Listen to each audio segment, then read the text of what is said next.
Hello, je suis Léna, passionnée de bien-être, mieux vivre et spiritualité. J'ai créé ce podcast pour faire connaître au plus grand nombre des méthodes alternatives pour aller mieux, que ce soit physiquement ou mentalement. Quels que soient vos problèmes, quelles que soient vos croyances, restons ouverts, restons curieux et testons.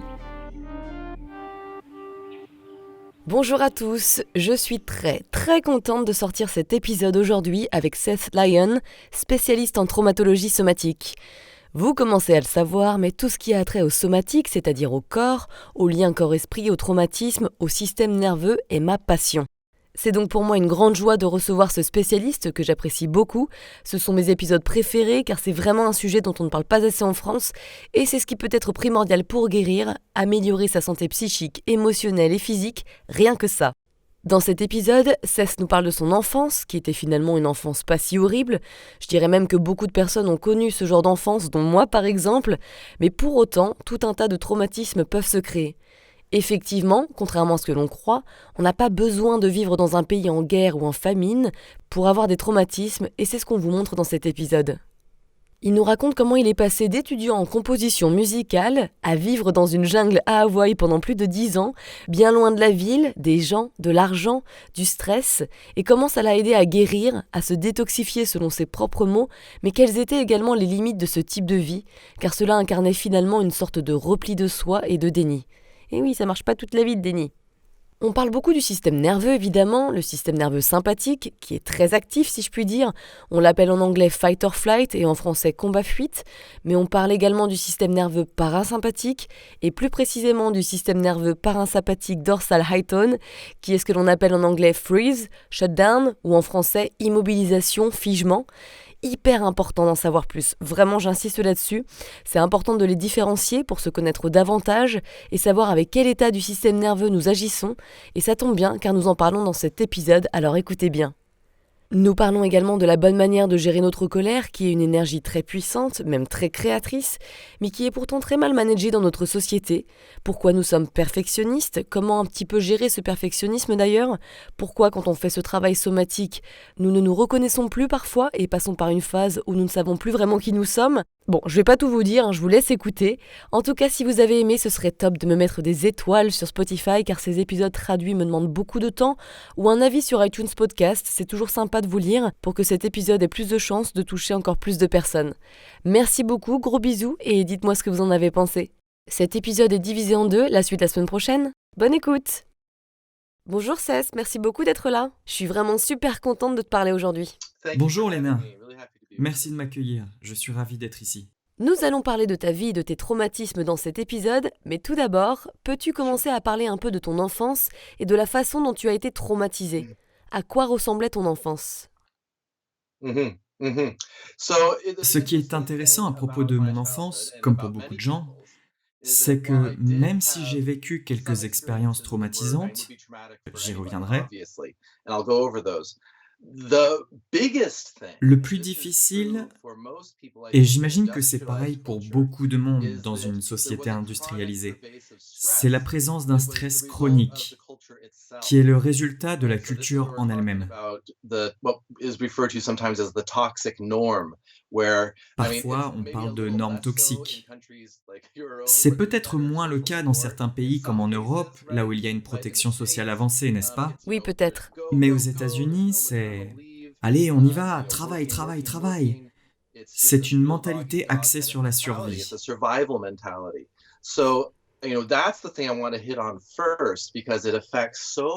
Je veux insister dessus parce que ça touche tellement de personnes.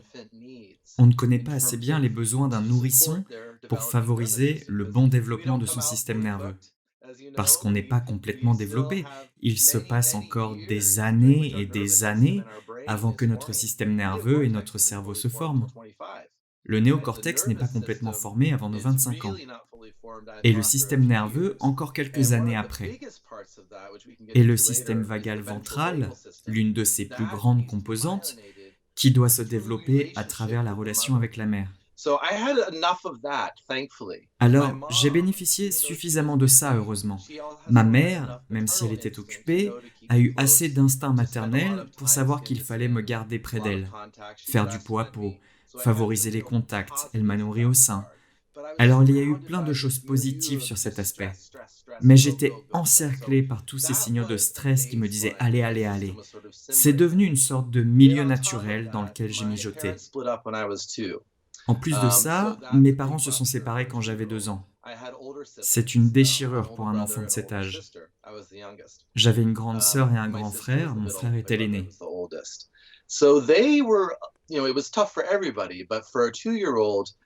Ça a été difficile pour tout le monde, mais pour un enfant de 2 ans, c'est une vraie fracture, parce que vous êtes toujours en plein développement.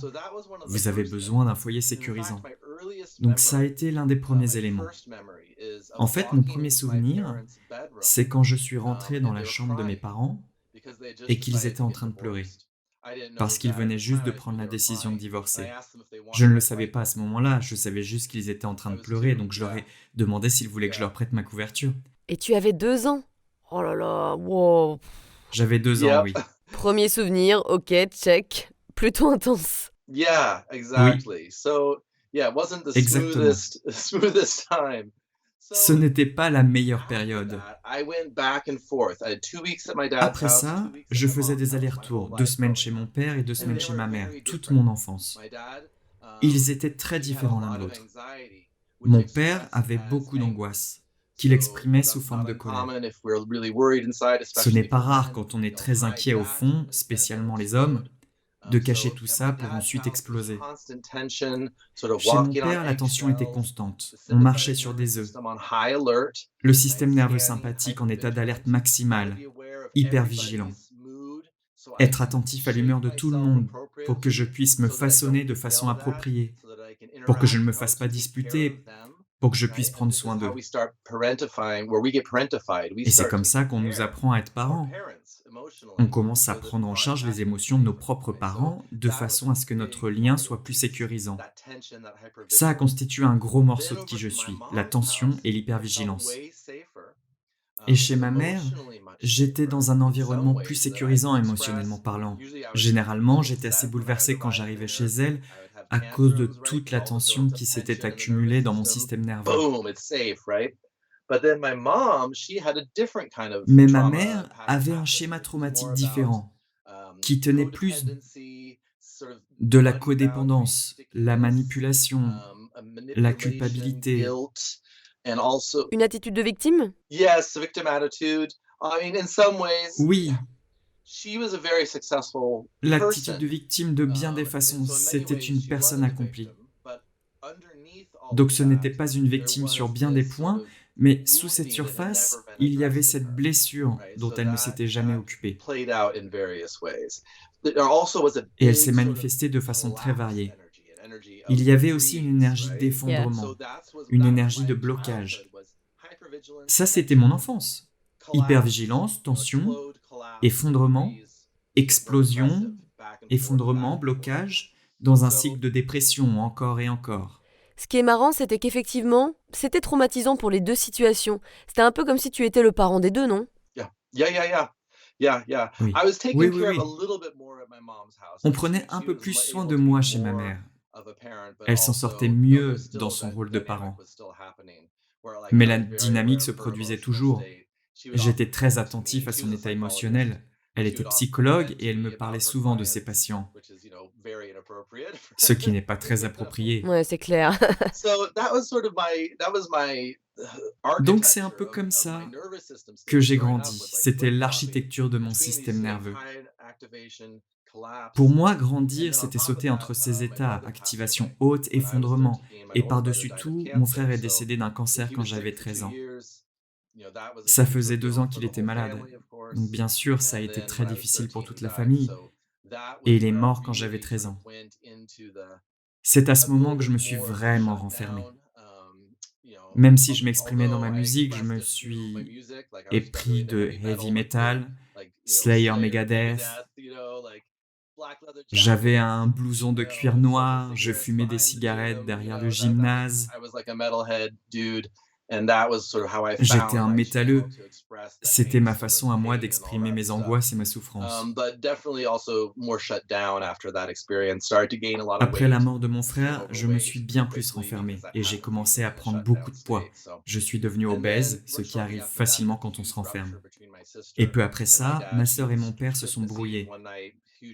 Le soir de Noël, ils se sont disputés. Ma sœur est partie en claquant la porte. Pas pour longtemps. Aujourd'hui, ils se parlent. Ils se sont réconciliés.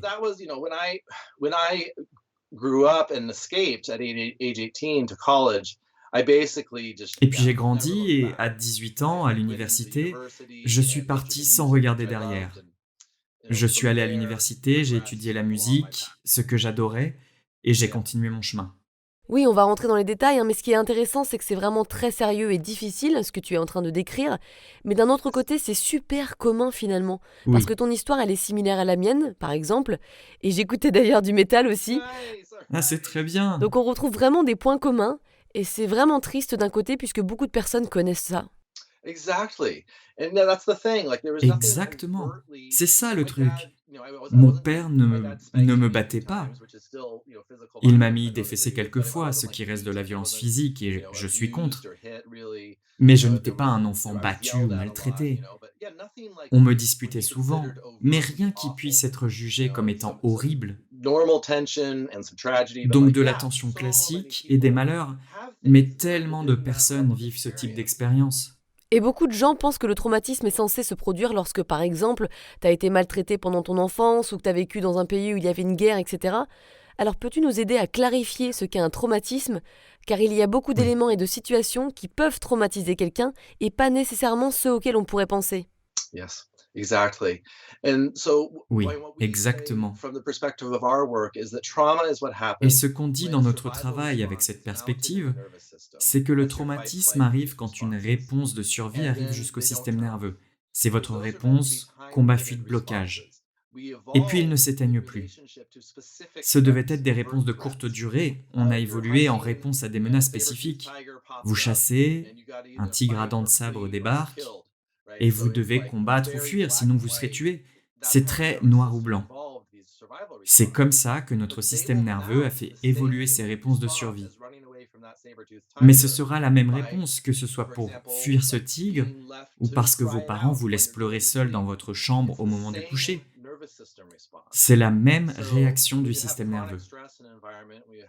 Donc, quand vous vivez dans un environnement de stress chronique, avec un modèle parental défaillant ou toxique, ou brutal pour le système nerveux, il se passe la même chose. Même s'il ne s'agit pas d'une menace flagrante, le système entre en état d'alerte combat-fuite. Et vous ne pouvez rien y faire réellement. Particulièrement quand vous êtes bébé, vous ne pouvez pas combattre ou fuir. Alors à la longue, le système apprend à se couper par défaut.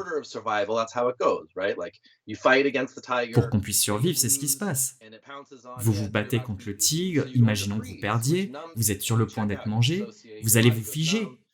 Donc vous faites de la dissociation, votre corps est paralysé, une belle réponse naturelle, mais pas si belle que ça quand la menace n'est pas un tigre.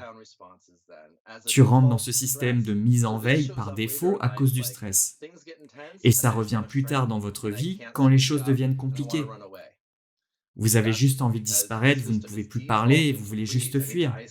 C'est parce que le système est programmé pour qu'on se fige. Ou ça peut être parce que le système est coincé en mode alerte. Vous êtes inquiet en permanence, vous éclatez de colère pour des choses ridicules. Tout ça, ce sont des réponses de survie coincées dans le système. Donc voilà ce que c'est qu'un traumatisme, des voyants allumés qui ne peuvent pas s'éteindre. Donc c'est comme si on était tous traumatisés au moins une fois dans notre vie. Il doit y avoir un très petit nombre de personnes sur cette planète qui n'a pas de traumatisme non réglé. Peut-être qu'une personne qui vit dans une tribu, qui a eu peu de contact avec notre société industrialisée, des cultures où le sens de la famille est très fort et où l'expression est plus valorisée, comme en Italie par exemple. Quand je suis en Italie, oui, on dirait que les Italiens ne répriment pas leurs sentiments là-bas. Tout est transparent. Il y a plus de régulation par conséquent et plus de volatilité parfois. Et c'est super, j'adore cette culture. Et il y a d'autres cultures pareilles. Mais les obligations de notre monde moderne et nos emplois du temps chargés suffisent généralement pour que chaque personne qui vit dans ce système fasse l'expérience d'un traumatisme. Et je ne parle même pas des pays qui subissent de réelles privations, la guerre, la tyrannie, toutes ces choses qui sont encore plus traumatisantes. Donc oui, c'est un problème à l'échelle planétaire. Ouais, complètement. Et je peux voir ça d'un point de vue personnel parce que je travaille dans la publicité, je suis monteuse iconographe mais aussi comédienne voix off, et il y a tellement de deadlines courtes, tellement de stress et de pression parfois, Oui. j'en ai longtemps souffert et ça m'arrive encore d'être très anxieuse par rapport à ça parce que je peux tout simplement pas être un robot, Oui. surtout quand tu dois être créatif. Donc ça a été très difficile mais fort heureusement, j'apprends plein de choses depuis quelques temps à ce sujet. Oui. Alors comment tes traumatismes non résolus finissent par être stockés dans notre corps? Oui. Alors on va parler de ça un petit peu. C'est quand ces réponses n'ont pas l'opportunité d'être achevées. Qu'est-ce que j'entends par là? Ce qui se passe habituellement, prenons l'exemple de la nature et des animaux sauvages. Des cerfs en train de paître, de gambader, en sécurité dans leur troupeau, et puis une branche se casse. Ah, qu'est-ce que c'est? Les cerfs vont s'orienter, on appelle ça l'orientation de défense. Et ils recherchent l'origine de la menace et puis ils voient, oh mon Dieu, il y a une meute de loups. Et boum, réponse du système sympathique. Ils s'enfuient. Allez, on s'enfuit! Et ils se mettent à l'abri. Une fois qu'ils sont à nouveau immobiles, cette énergie issue de leur système sympathique se dissout naturellement. Et vous verriez des tremblements sur les flancs. Ces muscles trembleraient. Ça, c'est l'énergie qui est en train de se dépenser naturellement. Et puis ils retournent tout simplement à leur état naturel, tu vois. Pour nous, prenons l'exemple d'un bébé de nouveau, les mêmes réponses sont enclenchées. Mais on ne peut pas se battre ou fuir, on n'a pas les muscles pour. Peut-être qu'on est un peu plus âgé, mais disons par exemple qu'on s'est fait très mal. Le conditionnement social vous enjoint à garder tout ça à l'intérieur de vous. Sois un grand garçon, ce que vous diront vos parents, ne pleure pas, voilà.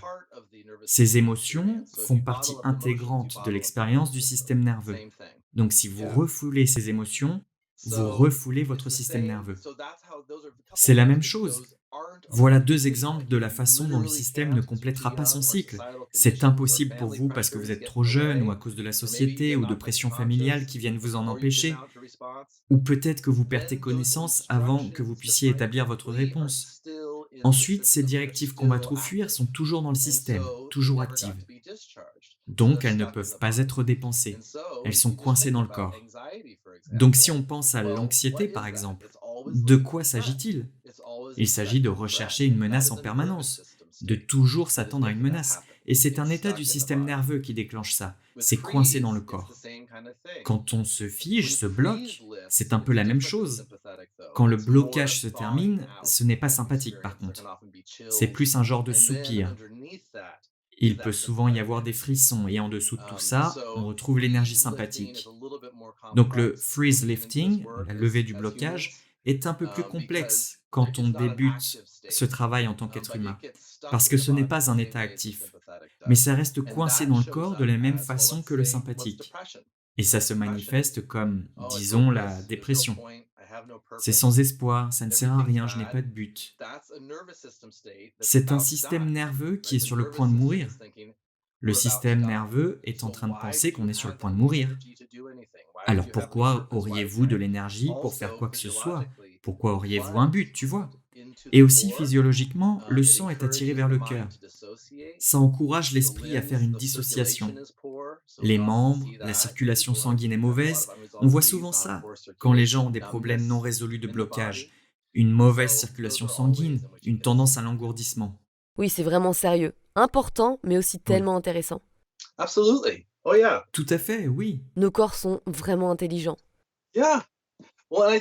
Oui.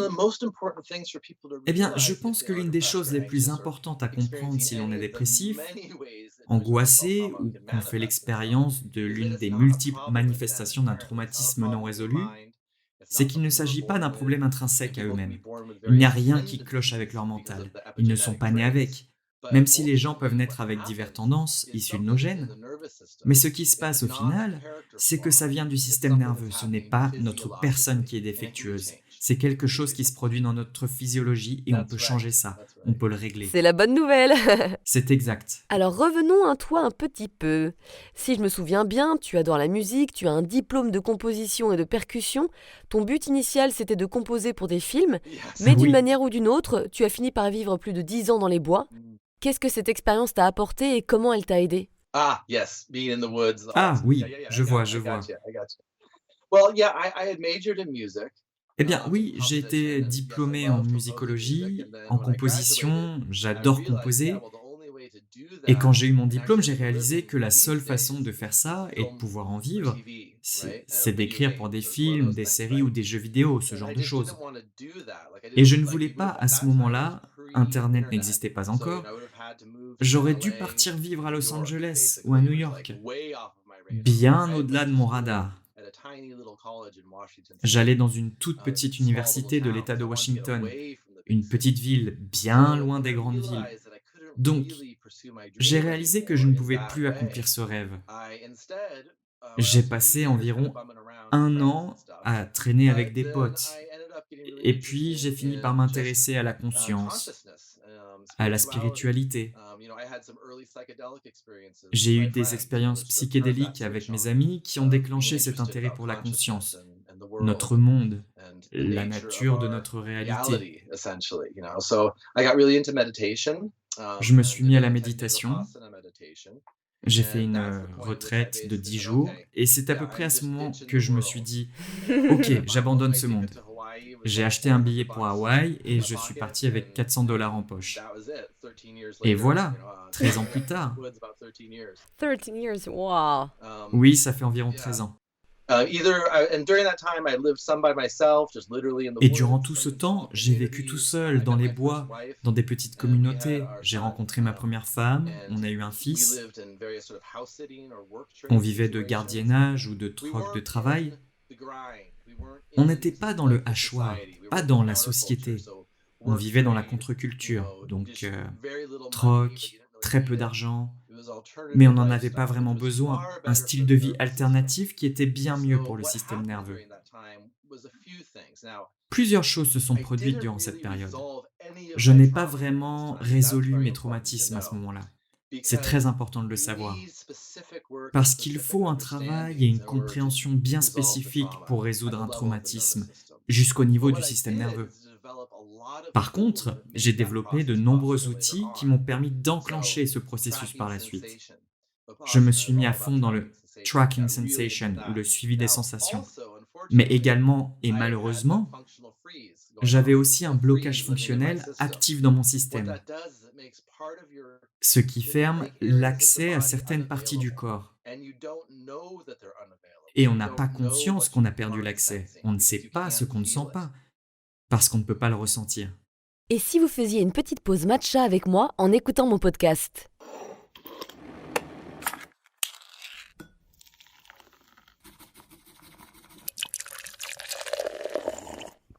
Camille, la fondatrice, est allée au Japon pour se former et sélectionner un thé matcha de qualité supérieure. Et oui, le matcha, vous savez, c'est la belle poudre de thé vert qui, contrairement au thé vert classique infusé, vous permet d'ingérer réellement le thé et de bénéficier de toutes ses vertus. Et il y en a plein, on va être en forme avec ça. Non seulement votre thé est délicieux, mais en plus il est sans amertume. Si, pas étonnant qu'il ait été élu meilleur produit bio 2022. Moi j'adore l'utiliser pour faire mes matcha latte chaque matin. Miam. Good news! Avec le code HORIZON tout en majuscule, Camille vous offre moins 10% sur tout le site anatae.fr. A-N-A-T-A-E. Enjoy! Donc tu ressentais des sensations dans certaines parties de ton corps, mais pas dans toutes, c'est ça? Pas entièrement, c'est vrai. J'ignorais tellement de choses, mais je ne le savais pas. C'est le danger de disposer des outils et capacités spirituelles sans la connaissance du système nerveux. C'est parce que je pensais avoir des expériences d'illumination, et c'était le cas d'une certaine façon. Mais ce faisant, je quittais encore un peu plus mon corps, parce que je cultivais de plus en plus mon énergie spirituelle. Je ne savais pas que je faisais de la dissociation somatique. Oui, comme une protection. Oui, mais j'ai pris l'habitude de suivre les sensations. à un niveau très fin, très subtil, ce qui m'a été très utile par la suite. J'ai également appris à exprimer mes émotions, à ressentir mon corps et à permettre à mes sensations de s'exprimer par le biais de sons, d'expressions faciales, de mouvements, ce genre de choses. Ce qui s'est avéré très utile par la suite, dans le contexte du travail sur les traumatismes. C'est une grande partie du travail de ressentir dans le corps. Et j'ai vécu des années, plus de 10 ans, sans le stress du quotidien. Mon système s'est considérablement détoxifié. J'ai été végétalien pendant un certain temps, pas vraiment parce que je voulais être végétalien, mais parce que ça faisait partie d'un protocole de détoxification de 2 ans, juste pour éliminer toute la merde de mon système. Tous les fast-foods, les médicaments, toutes les choses que j'avais absorbées pendant mon enfance. J'ai donc fait beaucoup de détoxification et j'ai développé lentement mes capacités, comme si je développais lentement un puits énergétique. Donc quand j'ai rencontré Irène, ma femme aujourd'hui, alors que je vivais et travaillais dans une station thermale et qu'elle a commencé à parler du travail qu'elle faisait parce qu'elle venait de terminer la formation à l'expérience somatique, je me suis dit: «Ah mon Dieu, c'est grosso modo ce que je faisais déjà, mais je n'avais pas ce niveau de raffinement». Je ne comprenais pas tous les principes que nous enseignons, la titration, la pendulation, la physiologie, la compréhension du fonctionnement, des énergies de survie, tout ça. Synchronicité. Ah oui, oui, j'étais vraiment prêt pour ça, mais je n'avais pas encore réellement commencé le travail sur mon traumatisme. Et je ne le savais pas. Ce n'est que lorsque je suis sorti de ma bulle de sécurité, parce que dans ma bulle, dans les bois, j'étais le roi du monde. Je dirigeais la cuisine des sources thermales. J'avais une bonne vie sociale. Ta routine confortable. Ah oui, vraiment confortable, oui. Je ne savais pas que je souffrais d'angoisse handicapante. J'aurais dû m'en douter, parce que je ne supportais pas d'aller en ville plus de quelques heures. Après ça, je commençais à être submergé. Je devais retourner dans les bois. Trop de stimulation. Oui, trop de stimulation. Alors quand j'ai rencontré Irène, j'ai décidé de déménager au Canada et maintenant je vis en ville. Et c'est à ce moment-là que le travail a vraiment commencé. J'ai commencé à travailler sur mes traumatismes en faisant mes propres séances pendant probablement 3 ans régulièrement, et puis quelques années après ça, de façon un peu plus sporadique. Mais j'ai aussi vraiment commencé à faire ce travail pour les autres. C'est alors que j'ai commencé à me former et à apprendre pour moi-même. Tu sais, j'adore cette histoire, elle est vraiment belle. Comme si tout était lié. Rien n'arrive par hasard. Tu n'en es pas conscient quand tu le vis, mais tout est lié. Et hop, tu finis par rencontrer Irene. Et boum. C'est fou, hein, j'adore.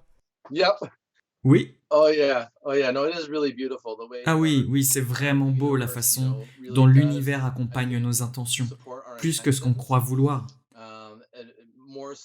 Mon intention a toujours été de guérir et de m'épanouir depuis le début de ma vingtaine, quand j'ai découvert la méditation, la guérison et tout ça. my early 20s when I discovered meditation and healing and stuff and so the universe responded Et donc l'univers a répondu, et j'ai suivi mon impulsion. C'est une autre grande chose que j'ai développée pendant cette période, apprendre à suivre une impulsion, même si elle n'a pas de sens logique, et savoir où cela nous mène. Et cela m'a conduit finalement à tout ça. Nous sommes souvent très déconnectés de notre corps et nous ne savons même pas que nous avons beaucoup de stress stocké à l'intérieur de nous, Oui. jusqu'à ce que des symptômes physiques, des éruptions cutanées par exemple, ou des maladies, des problèmes digestifs, des maladies auto-immunes, etc. apparaissent. Est-ce que tu as ressenti les symptômes physiques à cause de cette déconnexion ? Oh yes. I had lifelong digestive problems. J'ai eu des problèmes digestifs toute ma vie. Youhou, moi aussi. Oh yeah, irritable bowel. Oui, intestin irritable, constipation ou diarrhée, l'un ou l'autre. Team heavy metal avec des problèmes digestifs. Yep, yes. Oui, des points communs. Some commonalities. I mean, and that's very common experience. Les problèmes digestifs, c'est quelque chose de très commun. Parce que si on veut entrer dans les détails, je ne sais pas si vous voulez entrer dans le détail du pourquoi, mais Oui, vas-y. je veux dire, juste brièvement, le système nerveux sympathique, la réponse combat-fuite, quand il est activé, le corps se purge. Il purge et élimine tout de son système aussi vite que possible, Quand on se fige, on conserve, on ralentit tout, et on conserve chaque calorie. On garde tout aussi immobile que possible. Donc quand ces deux choses se passent sous la surface, c'est comme si on appuyait sur la pédale d'accélérateur et le frein en même temps. La digestion ne sait pas quoi faire. Et c'est là que vous obtenez des choses comme le côlon irritable ou la maladie de Crohn, tout ce genre de choses. Donc oui, j'avais ça, j'avais beaucoup de problèmes de posture, beaucoup de zones de mon dos où j'ai eu des blessures physiques qui n'ont jamais été traitées. Mais il y avait aussi beaucoup de schémas de résistance. Ce traumatisme peut aussi se manifester par le blocage de certaines parties du corps. Par exemple, si vous attendez toujours à être frappé ou autre, les épaules peuvent être très relevées et tendues. Comme une épaule gelée? Une épaule figée? Oui. Il peut y avoir ce qu'on appelle des mémoires procédurales incomplètes, coincées dans le corps, qui conduisent à toutes sortes de tensions. C'est généralement ce que l'on appelle une épaule figée. C'est quand il y a une instruction de protection qui ne s'est jamais produite. Disons qu'un frisbee m'arrive dessus, et c'est un exemple anodin, mais je n'ai pas levé la main à temps pour attraper le frisbee. Et il m'a frappé la tête. Et donc ces instructions d'attraper le frisbee pourraient encore être en cours, mais je ne le fais pas. J'ai eu ça avec un ballon de volley. Oui, exactement. Donc oui, il y a beaucoup de façons dont ça peut se manifester dans le corps. Le mien était principalement digestif, des problèmes de posture au niveau de la colonne vertébrale. Oui, mais ça peut aussi être de la fatigue chronique, des maladies auto-immunes, des cancers et tout en fait. C'est exact. Nous sommes à présent convaincus que la plupart des maladies sont en fait le résultat de traumatismes non résolus, car ces systèmes autonomes, le combattre, fuir, figer, sont des processus autonomes, ainsi que tous les moyens par lesquels notre corps se répare, libère les hormones par le système endocrinien, les enzymes digestives, notre rythme cardiaque, notre respiration. Tous ces processus sont autonomes, ils sont donc liés à ces réponses de survie. Et quand ces réponses de survie sont activées dans le système, en voyant ces différentes instructions, tout se dérègle. On a également moins accès à l'état de repos, de digestion et de réparation, qui est un état dorsal à faible tonalité, où nous nous contentons de nous détendre, de digérer les aliments, et où tout est sûr, et nous y avons moins accès. Donc oui, c'est comme ça qu'on obtient toutes ces différentes représentations. Les cancers sont très souvent associés à des émotions refoulées, et aussi au type de qualité de prise en charge que j'ai décrit, où vous apprenez à être conscient des émotions des autres d'abord. C'est aussi un trait important associé au cancer. C'était comme ça pour moi, mais heureusement, je travaille dessus. C'était comme ça pour moi, mais heureusement, je travaille dessus. Et j'y travaille toujours beaucoup d'ailleurs. Ouh. Donc je croise les doigts, hein, mais ce que tu dis est très intéressant et tellement vrai parce que ce que je dis à ceux qui m'écoutent, c'est que tu peux manger régulièrement les meilleures choses, boire les meilleurs jus verts, mais si tu es stressé en mode sympathique ou en parasympathique avec une réponse d'immobilisation par exemple, tu vas de toute façon pas digérer correctement, ni absorber les nutriments. Donc n'oublie pas de gérer le niveau de stress et les traumas. Oui, c'est ça. Vous pouvez essayer toutes sortes de choses sur le système humain pour essayer d'améliorer la santé en termes de régime alimentaire, d'exercice, d'état d'esprit, de psychologie, de compréhension de soi, toutes ces approches. Et il n'y a rien de mal. Il y a beaucoup de bonnes choses qu'on peut faire. Mais si on ne résout pas ces états du système nerveux, ils sont plus puissants que toutes ces choses. Ouais, c'est clair, complètement. Tu en as parlé un peu, et bien que cela puisse varier beaucoup, parce que nous sommes tous différents, peux-tu nous dire quels sont les symptômes courants de la dérégulation selon les différents états du système nerveux, combat, fuite, immobilisation, afin que nos auditeurs aient une meilleure idée de ce à quoi ça peut ressembler? Oui. Il y a en quelque sorte trois catégories différentes. Si quelqu'un est dominé par l'énergie combattre-fuir, il est surtout en mode sympathique. Si quelqu'un a plus tendance à se figer, à se bloquer et qu'il est plus dans cet état d'effondrement, et puis il y a ceux où les deux se produisent, où c'est complexe. Et les deux sont en quelque sorte en train de basculer d'avant en arrière, de se battre l'un contre l'autre. Donc dans le premier état, où vous êtes principalement bloqué par les angoisses ou le combattre-fuir, vous allez voir de l'anxiété et de l'angoisse, une rage explosive, une tension chronique. des selles très molles à l'image de la purge. C'est une sorte de représentation commune. Beaucoup de chaleur, de tension articulaire, de tension musculaire.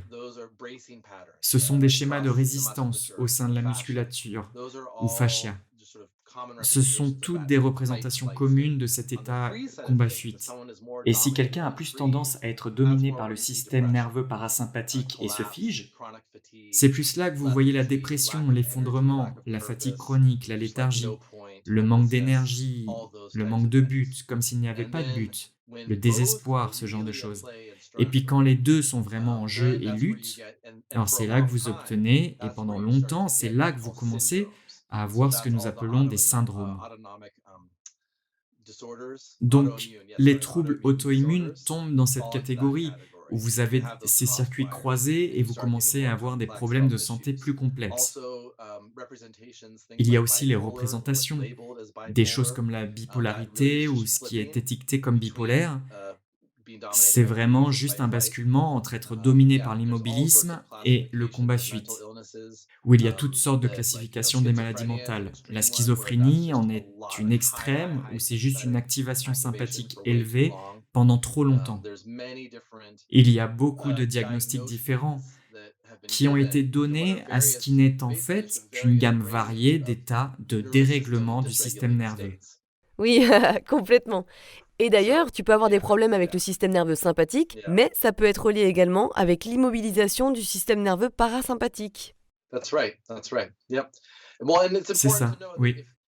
Et il est important de savoir que même si quelqu'un semble dominé par le blocage, comme s'il était effondré, renfermé, déprimé, en état de fatigue chronique, c'est ce qu'il montre. Mais rappelez-vous qu'en dessous, c'est toujours le système sympathique. Il se peut qu'il ne se voit pas encore. Il peut être si bien enfoui que vous ne présentez pas ces syndromes parce qu'il n'est pas assez haut dans le système. Mais il est toujours là, parce que dans la hiérarchie, dans l'ordre des réponses de survie, la réponse combattre, fuir ou figer, et si figer se déclenche, ça veut dire que combattre et fuir sont juste en dessous. Oui, exactement. Donc ce n'est pas parce que tu es déprimé que tu n'es pas stressé. Exactement. Tu es très stressé. Et c'est l'une des choses que l'on ne comprend pas à propos du blocage, de figer. C'est en fait un état de très haute énergie. Il faut beaucoup d'énergie pour maintenir ce gros couvercle sur le système. C'est vraiment important de le savoir, ça. Oui. Peux-tu nous dire pourquoi les gens se retrouvent avec des attaques de panique, des crises d'angoisse et ce qui se passe dans le corps ? Oui, alors ça c'est un exemple classique d'une explosion sympathique. C'est comme un énorme pic d'énergie sympathique. Et sans comprendre ce qui se passe, ça mène à la panique. Parce qu'une crise de panique, ce n'est pas seulement un pic sympathique. C'est être effrayé par le pic sympathique et ensuite ça s'enchaîne. Donc ça continue à se développer, le rythme cardiaque s'accélère, vous vous dites « Oh mon Dieu, mais qu'est-ce que j'ai ?» Et le souffle devient court et la poitrine plus serrée. Et puis tu as peur de ça, et oui, et plus tard, on file au pas de course, et ça c'est une crise de panique. Tu sais, j'ai eu beaucoup de douleurs neuroplastiques et c'était similaire à ce que tu décris. J'avais super peur de mes sensations dans mon corps et des fois ça reste encore sensible évidemment, même si je continue de travailler dessus. Donc j'essaye de m'envoyer des affirmations de sécurité, de ressentir mes émotions sans jugement, avec amour. Mais ouais, j'étais comme ça pendant des années et c'était tellement néfaste pour ma santé, ça empirait tout. Oui, tout à fait. C'est pourquoi l'éducation est si importante dans nos programmes en ligne. La première chose sur laquelle on insiste, c'est l'éducation. Parce que lorsqu'on comprend ce qui se passe en nous, oui, ça enlève une énorme charge immédiatement. C'est comme « Ah, je sais ce qui se passe ». C'est toujours effrayant, c'est toujours inconfortable, mais on sait ce qui se passe. Donc ça apporte un grand réconfort. Et ensuite, tu commences à apprendre comment travailler avec ça. En décrivant les émotions, en s'interrogeant si je peux rester orienté vers mon environnement. Où suis-je maintenant? Est-ce que je sens mes pieds? Suis-je dans le moment présent? Oui, je suis là. Ok, bien. On commence à apprendre comment parler au système nerveux, comment travailler avec lui. Ouais, c'est comme si tu étais ton propre détective et j'adore ça. Comme si tu étais en train de t'étudier toi. C'est marrant, hein? Oui, absolument. La suite la semaine prochaine ?